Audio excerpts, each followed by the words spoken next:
the Bible and Business Radio Show here on Christ the King World Radio, where we work hard and pray hard to enhance the success rate of your home-based business. You know, we just went through the Circle Maker book, and I was talking with Brian Watson, our guest in studios. In fact, let me introduce Brian, and then he has the fortunate pleasure of meeting Mark Batterson, who is the author of that book. So we're going to hear some of his insights and then getting to that. So Brian Watson is the founder and CEO of Northstar Commercial Partners. And Northstar Commercial Partners is a privately held commercial real estate investment company that was founded back in 2012. And Brian graduated from on the Western Slope and then went to college here at the University of Colorado Boulder. Is that CU Boulder? Yes. All right, CU Boulder. And he's Brian is doing a lot of things. We're going to get into all those things and a whole bunch more. He's also in a program. He just started in a program called LPR. It's Leadership Program of the Rockies. And I was fortunate last year to be a graduate of LPR in 2014, the best class ever. Just to let you know. We'll see about that. And so we're going to talk about that and a whole lot more. But Brian was telling us that he had met Mark Batterson. I don't know when that was, but he was telling us about that. So tell us, what was your encounter with Mr. Batterson? Well, first, I'd like to thank you for having me on the show. I really appreciate it, and I love the work that you both are doing. It's absolutely transformational. So thank you for being positive about that. Yes, I'm a part of different Christian giving groups throughout the country. One of them is Generous Giving. I don't know if you've heard of that or not, but they don't want any of your money. They just want to focus on having you give your money and to find good causes and to realize what a blessing it is to give. And I think oftentimes that's lost in society. Yes, people look at it as an obligation versus a blessing and an opportunity to serve the Lord. And so Mark was a speaker there. And it was just really interesting to hear somebody's heart, you know, who has the ability to see and observe things. We all see things in the world, but how many really observe and take it to heart and then are able to put that into the written word on a piece of paper that can have a conversation or a Bible study about it. So I love that you're doing it, and he was a very interesting gentleman. Yeah. No, we love this book, so we've been going through it here. We're almost to the end of it, but we wanted to teach our audience how to pray properly for their business, and I think Mark has a real good handle on it in this book. He talks about a lot about drawing circles. I know the circles that I've drawn now in my prayer have been much larger and encompass it goes way beyond Casper stuff. It's world stuff. It's life-changing things. Now, I'm also Facebook friends with you, so I live vicariously through your many adventures of not killing. We use the term harvesting animals with your son, going out hunting. So I get to see all those pictures and stuff on Facebook. So tell us a little bit about Brian. Well, I'm a simple guy. I come from a family that I grew up on the western slope of Colorado in a very small town, an agricultural community. So everything about, those small towns is in my blood, from hunting and fishing to an appreciation of agriculture and hard work. I went to school up in Boulder, got a degree in real estate, but coming from a family of entrepreneurs, I always wanted to have my own company. So after being a broker for 7 years, I founded Northstar Commercial Partners in 2000, and the focus of the company was to go out and to buy the vacant real estate and put it into productivity. I've been married 17 years to my best friend and have 3 wonderful children, a 22-year-old daughter who's a singer and songwriter in Nashville, and she's having an album being produced right now, and she's going to be graduating, from Belmont University, and 2 boys, 11 and 14 years of age. Nice. Yeah, that's awesome. Yeah.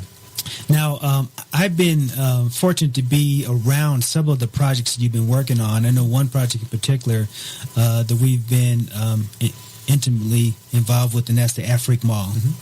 So now this building was purchased last year, or when was it purchased? It was purchased last year, and I met the gentleman from Afrique Mall because I bought a almost vacant building in the Denver Tech Center, which was the Innovation Pavilion building, and I bought that from a lender. And about 90% of what we acquire is completely vacant, and I buy vacant properties because I want to come alongside and help create jobs and opportunity for people in those buildings so they can go achieve their dreams. And I believe things like jobs jobs and opportunity are directly connected to things like freedom and even one's faith and going out and being a productive member of society.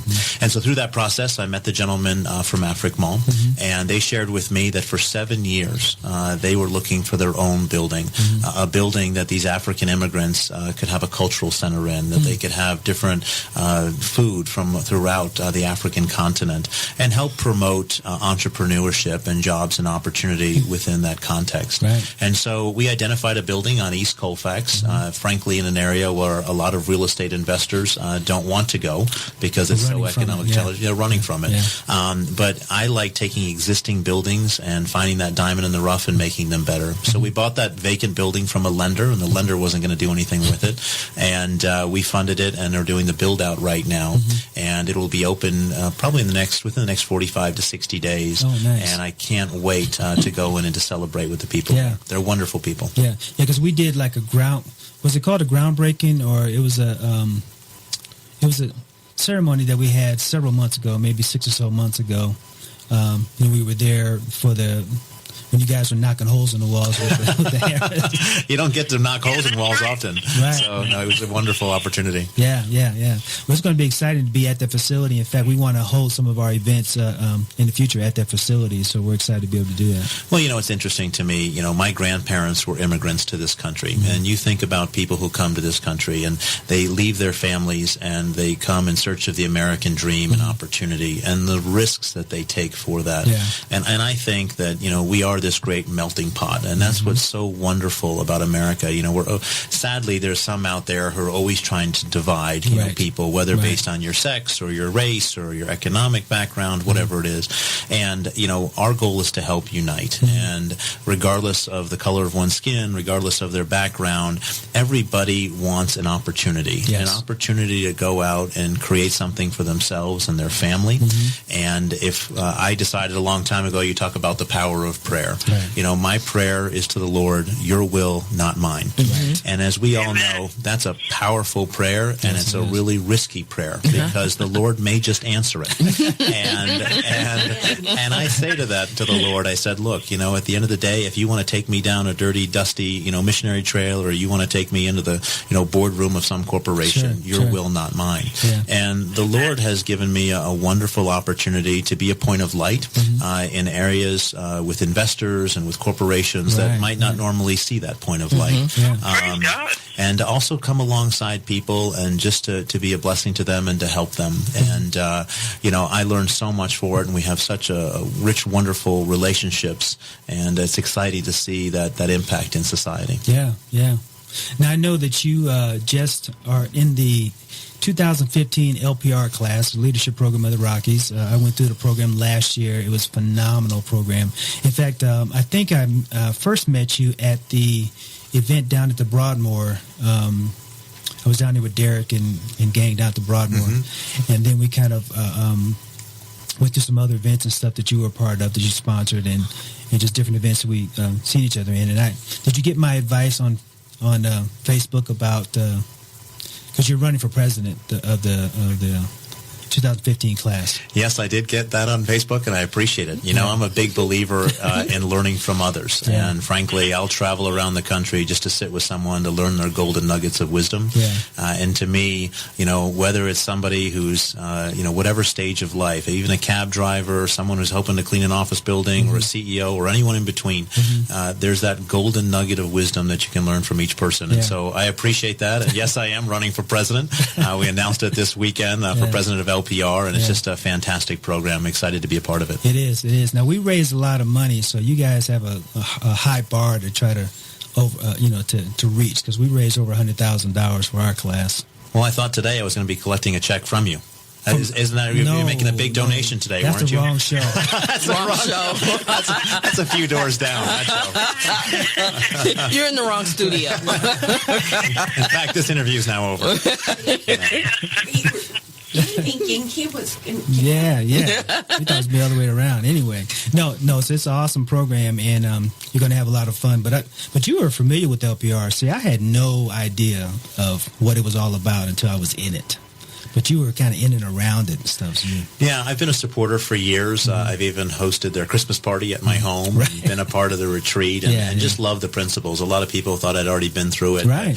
But, these enduring principles of American society, things like liberty and freedom and the Constitution, they weren't perfect when they wrote the Constitution. But you look at that document, and it was a step in the right direction. And the transformational impact. I often say to people, for a moment, take America off the world stage. America never existed. Right. Just think about that for a second. Now, I know we're not perfect as a country. We've got a long way to go.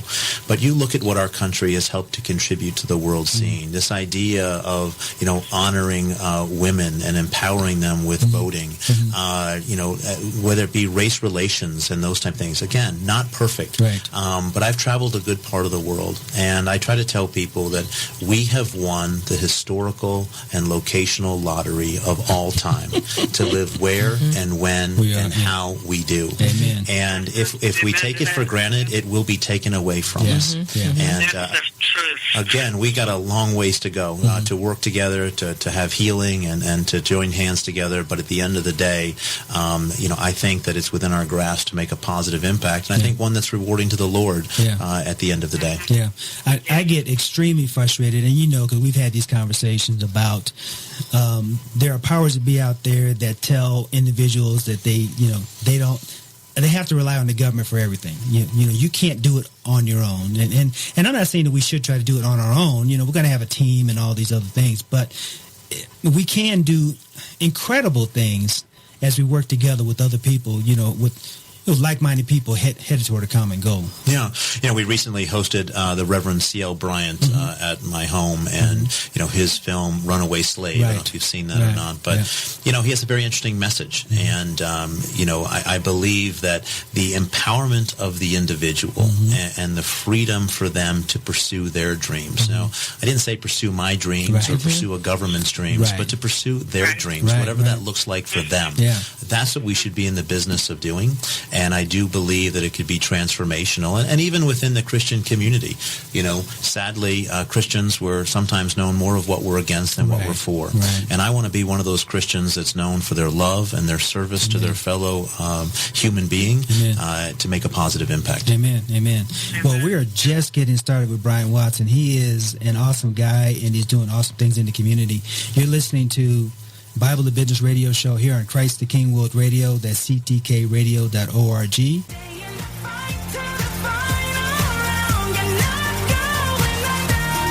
Welcome back to Bible the Business Radio Show here on Christ the King World Radio. That's ctkradio.org. And we are your hosts, Casper Stockham and Deborah Smith, all the way from Phoenix, Arizona. My lovely wife is in studio as well, Cheryl. And we have our guest, Brian Watson, here from Northstar Commercial Partners. And Brian is an awesome guy, wealth of information, definitely doing a lot of awesome things in the community. And we were discussing, or at least I want to kind of continue discussing a little bit about, I get frustrated with people that I talk to. Typically, they are people in the community who feel that they have no options really to do anything without government help or assistance. And I'm not, and I think there is a place for government help and assistance, especially if you are, you're physically challenged or mentally challenged. You need to be helped out. But a lot of us have the means. We have, we're healthy. We got two hands. We did an Albert Guillory event several months ago, and Albert had an analogy that I loved, and it was the hand turned with the palm up. A hand with your palm up, the only thing you can do is wait for somebody to put something in it, and then if they do, now you can feed yourself. But that's about all you can do with your palm up. When your palm is down, you can grab stuff, you can turn pages in a book, you can pick up a tool, all those kind of things. So those are the types of mindsets that we're trying to instill in the community. You know, it kind of reminds me, that analogy you just used of going to the altar, when you're talking to the Lord. Are you going to hold it in your hand and hold it tight, or are you going to turn it over and put it all, before Him? But, I believe that one time in society that people first and foremost looked upon themselves, and then they looked to their community. And I believe at that time we were more connected with our community. We understood our neighbors. People were more connected to their churches and different organizations. And then after that, they may look to this thing called the government. And sadly, some well-intended laws originally by the government have turned to where now, first and foremost, people look to the government. And if they can't get something from the government, then they may look around their community and see if there's someone willing to help them, a church or a different organization. And then, lastly, they may look at themselves. And I think that there is nothing like the freedom of empowering people to go out and make an impact themselves. I think it's part of the God-shaped void that's within us and breathing life into us. God did not make us to be machines. He gave us this amazing, powerful thing called free will. And every day you get up and decide, what are you going to do with that gift each day? And sadly, I think it's become deadened a little bit in society where, all different groups say, you know what, I just have nothing to contribute, or I'm not positive about the future. And I think it breaks God's heart, and I know it breaks my heart. And so we try to figure out, what can we do to come alongside, not to preach to these people, but to empower them, to love them, to serve them. And I think through that process, I think some very transformational things can occur. And I agree with you, Brian. I also believe that God gave us a dream, a vision. When we are little people, what do you want to be when you grow up? And I think somewhere along the line, we lost that dream, that vision, that hope that we can become even greater than we can even aspire to become, because God has instilled it in us to be great. I think you're right. Well, what is the statistic that how many times we're told no by a certain age? And think about it in society. We're always beaten down by different things. And again, you think about just how amazing being a human is, and to be alive. When I'm at my darkest times, and we all have different dark times, I go to the Lord and I just start praying about everything. Lord, I'm just thankful for the ability to taste, the ability to see, the ability to breathe, walk, touch, feel.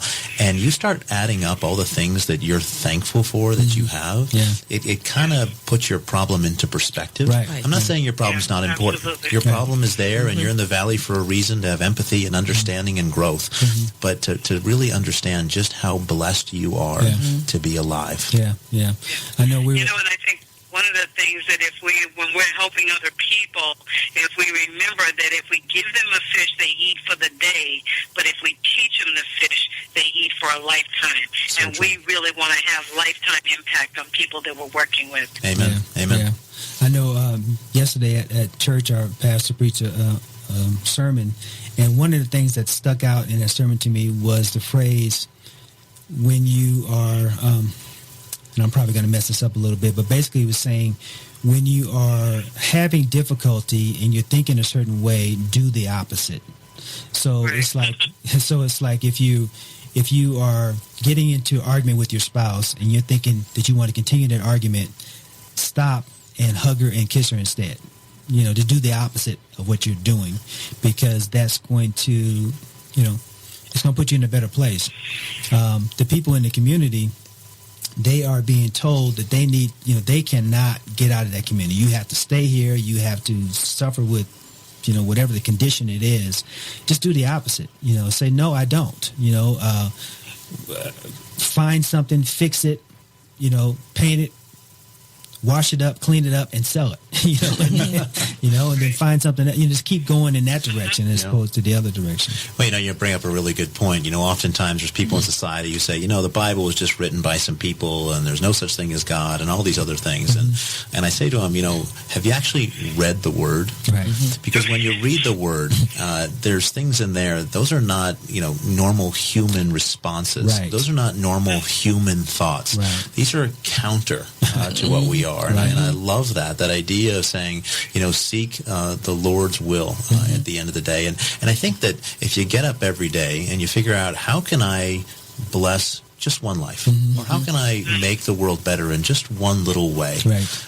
Could you imagine if all the billions of people on this planet got up every day and did that, how transformational this world could be. That would be awesome. You know, in Ferguson, you know, when they had the riots, things like that, or even any of the riots in our past, if we were to, instead of rioting, if we were to do a mass mob and paint something, you know, fix up the neighborhood, clean something up, you know, that would go far further than, you know, destroying something and wonder why, you know, you live in this place that's all destroyed and there's graffiti everywhere and, you know, just it's in disarray. Well, it's in disarray because we're not taking care of, you know, the property and the things that have been given to us. Yeah. You know, I had this conversation with my 14-year-old son the other day, and I said, you know, in the world, it's kind of interesting. I think it's easy and almost lazy to tear down. Yeah. Because, you know, building up,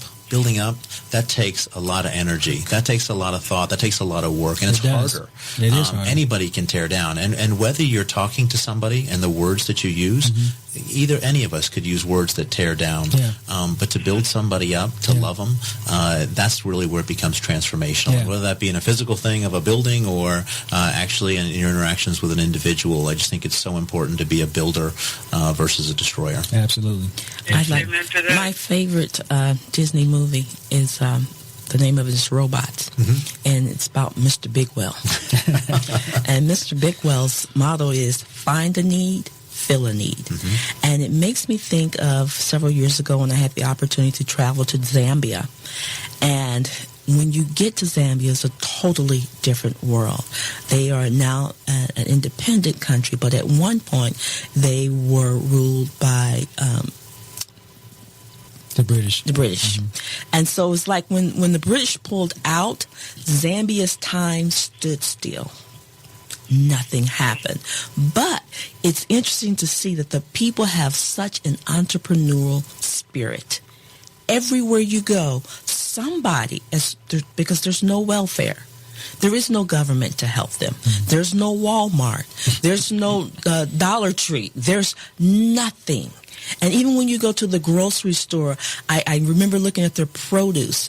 It was so small and so puny. Even the produce was malnourished.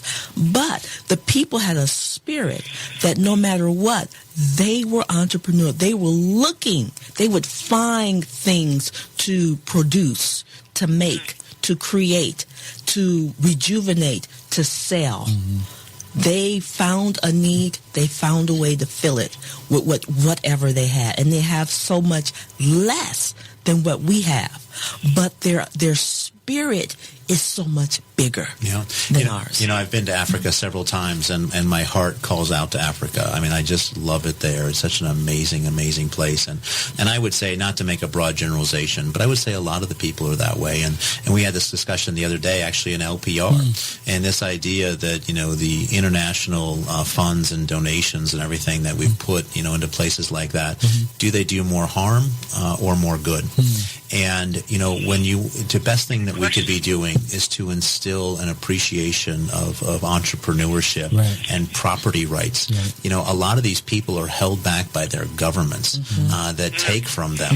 And, you know, these are hardworking people. And whether it's somebody, you know, in Africa or the United States, these people have dreams. And I think that it could be transformational and a positive impact to be able to give them those rights and those freedoms that they deserve so that they can go out and work hard and reap the rewards of working hard. And they believe in working hard. They are the people that we were around were the most kind and the most generous, and they would gather together as a community to provide, you know, if it was breakfast or lunch or whatever they had, even though it was small, they didn't have a problem giving it. Yeah, reminds you of some verses in the Bible, I'm sure, too. But, you know, I will submit that, you know, a lot of those cultures, and I've been in South America, you know, as well, and in Africa, and I would say in some respects, they're more wealthy than we are. They're more wealthy in spirit. They're more wealthy in relationships. They're more wealthy in what is their real priority about spending time together and enjoying this thing called family.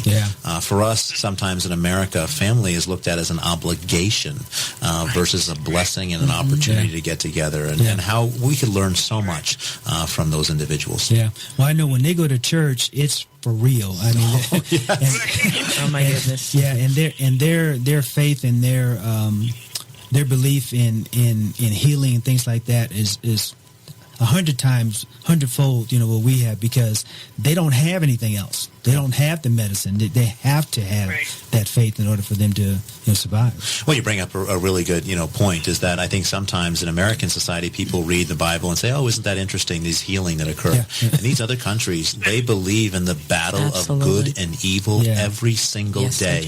And they believe in the power of healing every single day because they need to. And I think it is very interesting when you think about that. Yeah, absolutely. Well, you're listening to the Bible the Business Radio Show here on Christ the King World Radio. That's ctkradio.org. We want you to go over to our Facebook page at ASA Network and do a love tap. That's Tell a Positive Story. And when you do that, we'll share the story and share your business information on the radio. Welcome back to Bible the Business Radio Show here on Christ the King World Radio. That's ctkradio.org. I'm your host, Casper Stockham. We have Deborah Smith on the line all the way from Phoenix, Arizona. My lovely wife is in studio as well, Cheryl. And we have our guest, Brian Watson. We've had an awesome time visiting with Brian, talking about all types of things from politics to religion to buildings in the community. And Brian has another project that I wanted to talk about because this is fascinating. The whole arena dealing with charter schools and Common Core, and I mean all the things going on with that. So tell us a little bit about that initiative that you're doing with the schools. You bet. Well, and for all the listeners, I would encourage you. A number of years ago, I decided to start connecting my passions with my profession. It just happened to be that the Lord put me in a place of commercial real estate, and it's an interesting mission field into itself, as we talked about before. But try to figure out whatever it is you do for your business. How can you use it to glorify the Lord in some way? And so, we buy vacant buildings and we create jobs and opportunity for people around the country. And you can learn more at NorthstarCommercialPartners.com. And so part of that is to go out and to help with education. To me, education, getting access to a quality education is literally one of our civil rights issues of our day. It's one of those foundational cornerstones that a lot of life is built upon, the ability to read, the ability to think, etc. And so we're going out and buying vacant office, industrial, and retail buildings at 30 or 40% of their replacement cost value, and fixing those buildings up for charter schools. And there's all kinds of different charter schools out there that are having an interesting impact. And it's really to empower parents and children with choice in education. And I have 3 different kids, and each of them are different in terms of what they like and do. And as a parent, I should be empowered with the choice of what is the best environment for my kid to go into that they're going to thrive. I will say I'm a public school kid, and I believe in our public school system, and that's one of the great things of our country. But at the end of the day, each parent should be empowered to send their kid to the best school that they can send them to, regardless of what zip code they have. They live in. A lot of the wealthy right now, all of the wealthy, they already have school choice. They can move to the community that they want to, or the state that they want to, or they can afford private schools. Everybody else is caught in the current system. And so this is about empowering all of those people with that choice so that they can see their children flourish and blossom. Now you bring up an interesting point, because I know in the community, one of the reasons why they don't think charter schools are for them is because there could be a charter school right down the street, but they can't send their child there either because the school is full or they don't qualify or something, just weird things that go on with that.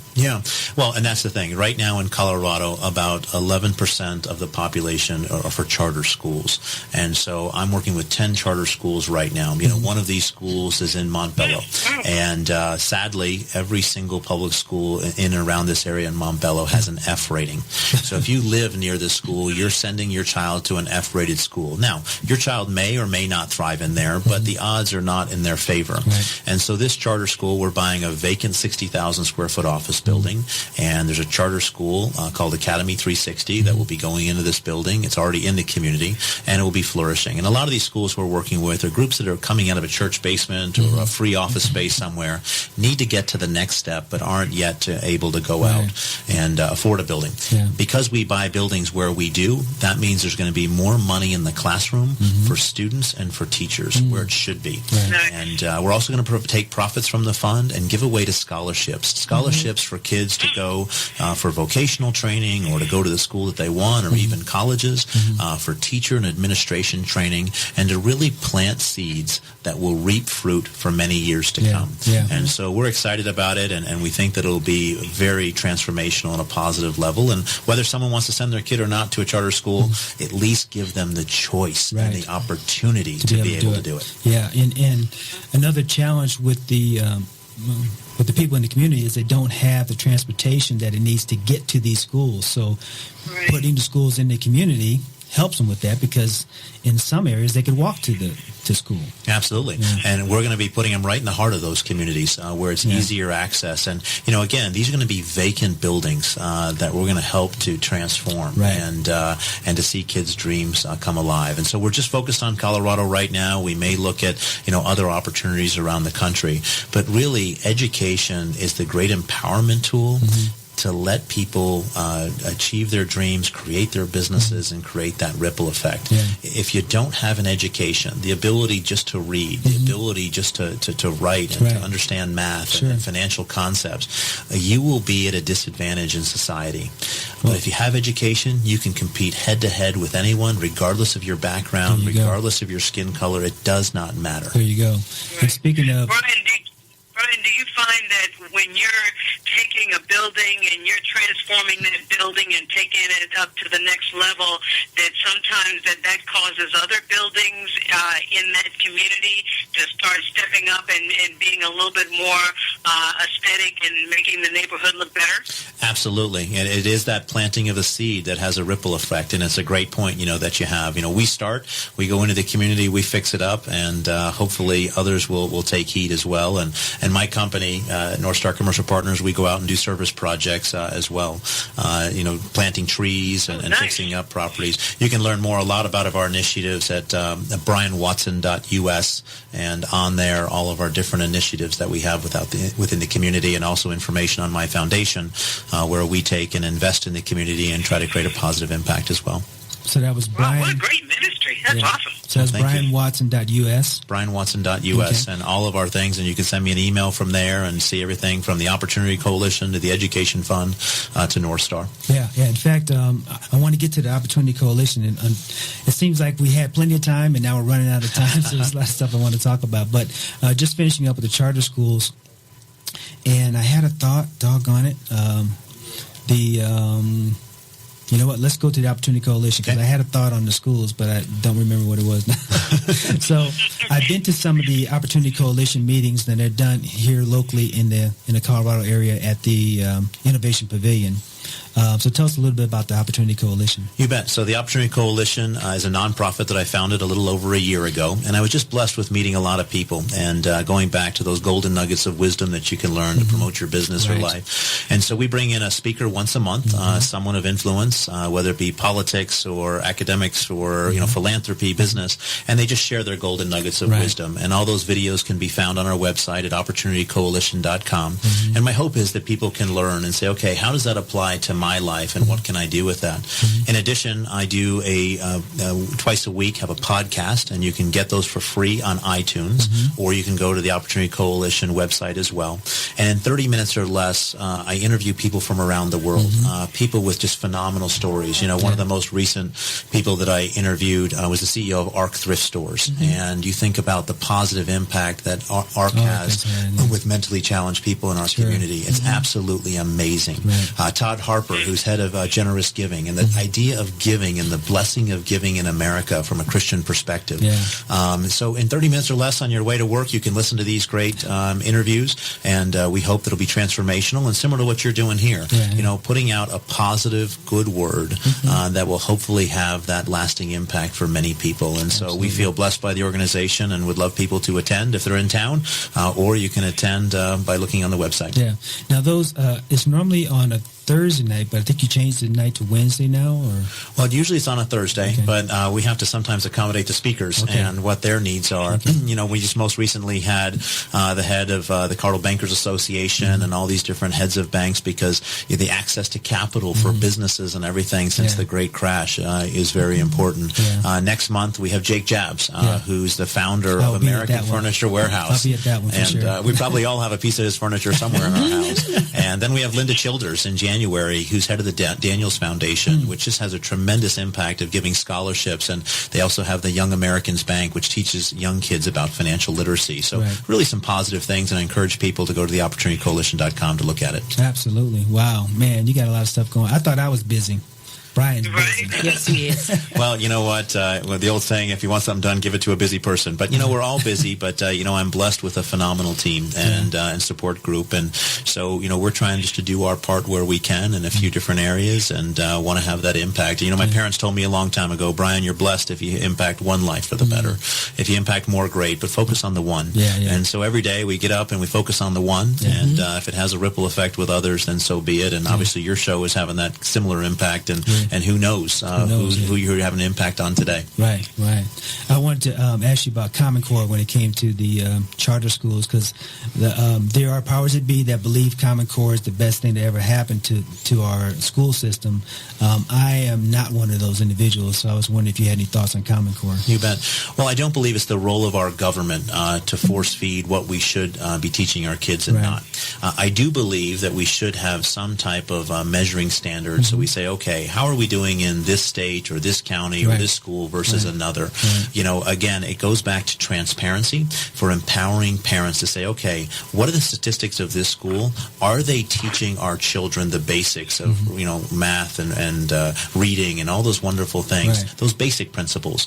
And where's the best environment for my child? If you don't know, if you just go to the school down the street because, well, that's where you graduated from or it's just down the street, then you don't have that transparency. So I do believe in basic standards, but I do not believe that it's a government's role to force feed what books we should be reading or not teaching our children at the end of the day.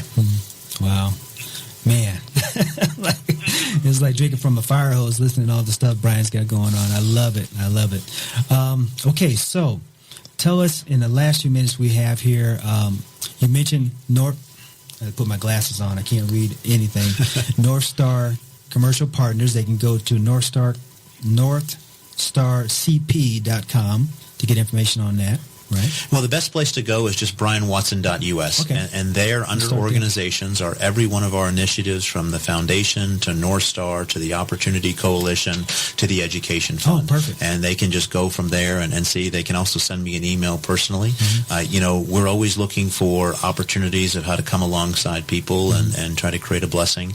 We're really big believers in giving back to the community. We donate space to different nonprofits and charities that are doing a great impact. In fact, we just donated 60,000 square feet. We're about ready to announce to the Marines for their Toys for Tots program. Wow. And so people can get a toy during the holiday season and be blessed during that Christmas time. So we're always trying to figure out if anybody has ideas of their community or what we can be doing. We're all ears because, again, we're trying to be focused on that every single day. Amen. Well, we're blessed to have you with us, Brian. We appreciate that. And you have been listening to Bible to Business here on Christ the King World Radio. I'm your host, Casper Stockham, with the co-host, Deborah Smith from Phoenix, Arizona. My lovely wife is in studios, and we have had an awesome time talking with Brian Watson. And we look forward to maybe getting him back because, we're just scratching the surface, I know, what Brian's got going on. You can find us at asanetwork.biz. You can also go over to Facebook and do a search for ASA Network, and we will see you on the next show.